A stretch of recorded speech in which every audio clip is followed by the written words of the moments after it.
मैं विमल नाथ शिक्षा प्रशिक्षण महिला महाविद्यालय सिदौली से आपका कंप्यूटर शिक्षक आज आपको 56 महत्वपूर्ण अति लघुत्तरीय प्रश्नों हल कराए जाएंगे। पहला प्रश्न है, सेविंग की प्रक्रिया है। कंप्यूटर में सेविंग प्रक्रिया क्या कहलाती है? मेमोरी से स्टोरेज माध्यम तक दस्तावेज कॉपी करना सेविंग कहलाता है। अर्थात जब हम कंप्यूटर में एक स्थान से दूसरे स्थान को कोई भी डाटा कॉपी करते हैं तो वो प्रक्रिया सेविंग कहलाती है। दूसरा प्रश्न है, डायरेक्टरी के अंदर की डायरेक्टरी को कहा जाता है। जो हम कंप्यूटर में एक डायरेक्टरी बनाते हैं और फिर उस डायरेक्टरी के अंदर एक और डायरेक्टरी बनाते हैं, उसको क्या कहते हैं? तो डायरेक्टरी के अंदर जो डायरेक्टरी होती है उसको सब डायरेक्टरी कहा जाता है। जैसे हम कोई फोल्डर बनाते हैं और फिर उसके अंदर एक और फोल्डर बनाते हैं कई सारे, तो जो फोल्डर के अंदर फोल्डर होते हैं उसको जैसे सब फोल्डर कहा जाता है। ठीक उसी तरीके से डायरेक्टरी जो होती है उसके अंदर जो डायरेक्टरी बनाई जाती है उसको सब डायरेक्टरी कहते हैं। तीसरा है, कैट का तात्पर्य क्या है? कैट क्या होता है, इसका पूरा नाम बताना है। तो कैट का पूरा नाम है कंप्यूटर एडेड डिज़ाइन। ये कंप्यूटर एडेड डिज़ाइन, इसकी सहायता से कंप्यूटर पर डिज़ाइन बनाए जाते हैं। ये डिज़ाइन बनाने का कोर्स होता है, एक सॉफ्टवेयर है। आर्किल क्या है इसी का? आर्किल जो है डाटाबेस सॉफ्टवेयर है। जैसे DBMS आपका डाटाबेस मैनेजमेंट सिस्टम है, सॉफ्टवेयर है जो डाटा के प्रबंधन में इस्तेमाल होता है। ठीक उसी तरह का आर्किल भी डाटाबेस एक सॉफ्टवेयर है। असेंबलर का क्या कार्य है? असेंबलर का कार्य है असेंबली भाषा को यंत्र भाषा में परिवर्तित करना।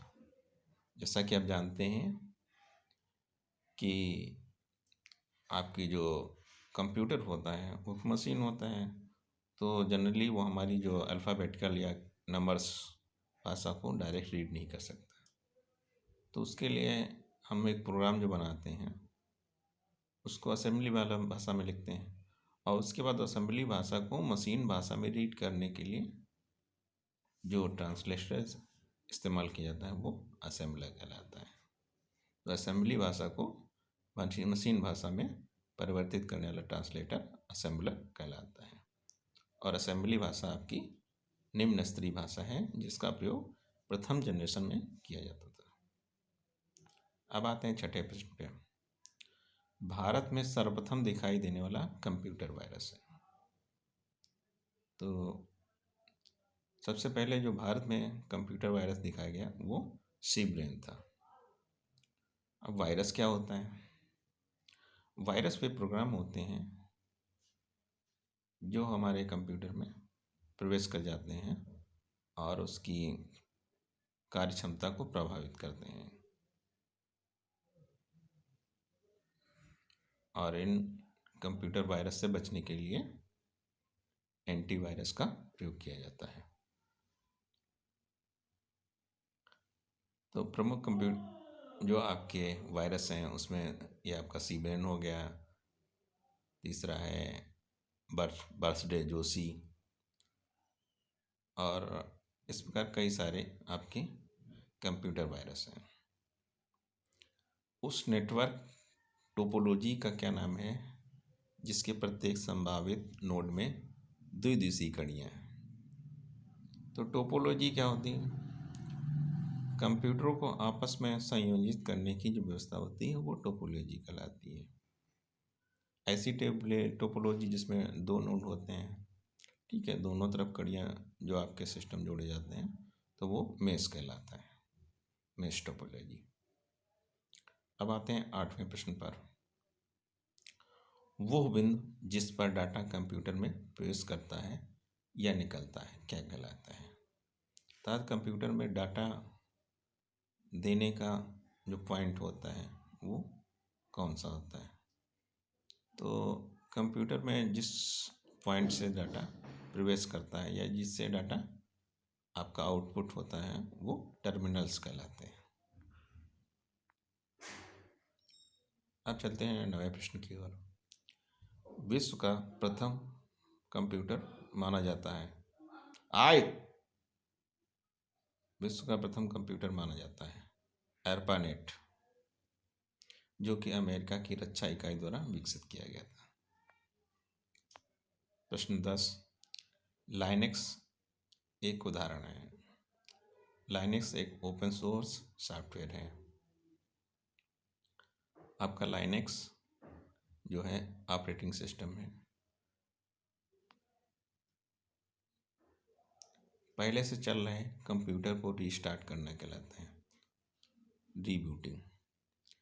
एक कंप्यूटर जब चल रहा होता है उसमें किसी कारणवश कोई समस्या आ जाती है या हैंग कर जाता है, तो उस समस्या को दूर करने के लिए हम उसको दोबारा स्टार्ट करते हैं।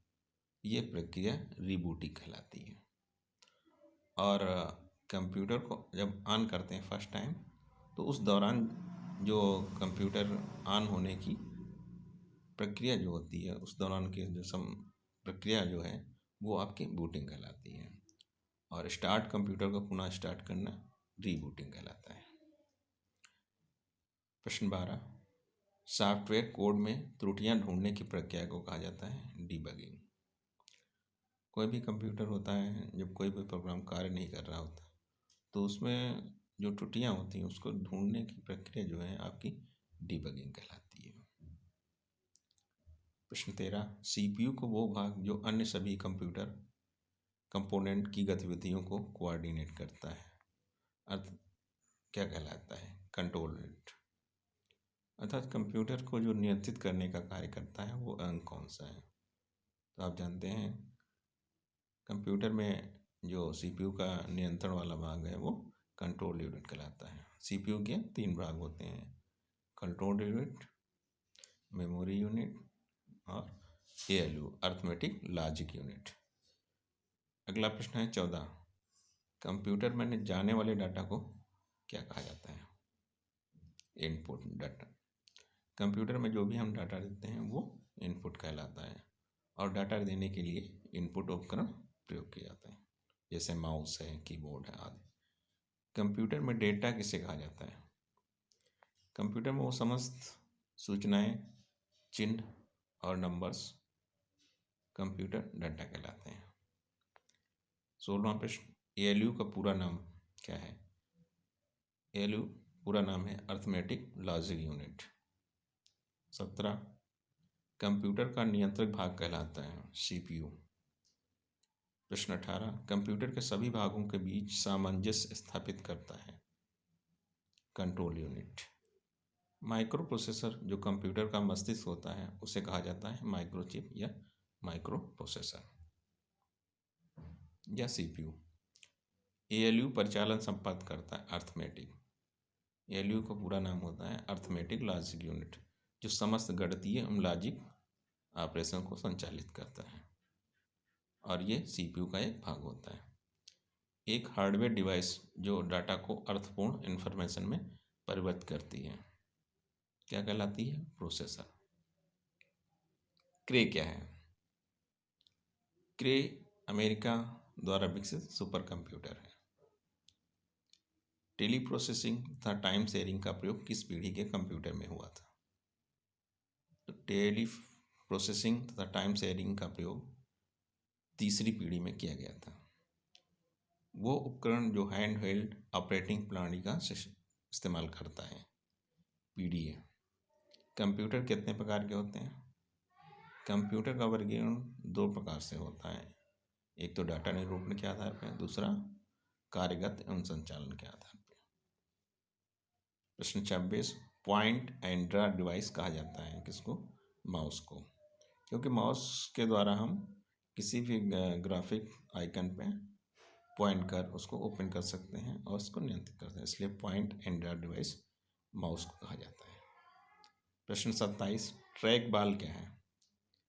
ट्रैक बॉल आपकी इनपुट डिवाइस है और ये चूँकि इसको पॉइंट करके इस्तेमाल किया जाता है, इसलिए इसको पॉइंटिंग डिवाइस भी कहते हैं। प्रश्न 28, सॉफ्ट कॉपी एक आउटपुट है तो हार्ड कॉपी क्या है? हार्ड कॉपी प्रिंटेड आउटपुट कहलाता है। जो भी हम प्रोसेसिंग करते हैं, कंप्यूटर में डाटा देते हैं, उसके प्रोसेसिंग के बाद जो आउटपुट होता है, रिजल्ट होता है, परिणाम, वो हमारे आउटपुट डिवाइसेस द्वारा प्राप्त होता है। और आउटपुट जो आपका था दो रूपों में होता है, एक सॉफ्ट कॉपी के रूप में, दूसरा हार्ड कॉपी के रूप में। सॉफ्ट कॉपी के रूप में हम मॉनिटर पे या किसी हार्ड डिस्क वगैरह में हम सेव करते हैं और उसको देख सकते हैं। वहीं यदि उसको किसी कागज़ या उसमें प्राप्त करना होता है तो ऐसा जो डाटा होता है या आउटपुट था वो हार्ड कॉपी के रूप में आता है, और ऐसा डाटा प्रिंटेड डाटा होता है। इस प्रकार आज हमने 28 महत्वपूर्ण अति लघुत्तरीय प्रश्नों को पढ़ा। आपको कैसा लगा ये सब? इसको ध्यान से पढ़िए और रिवीजन करिए। धन्यवाद।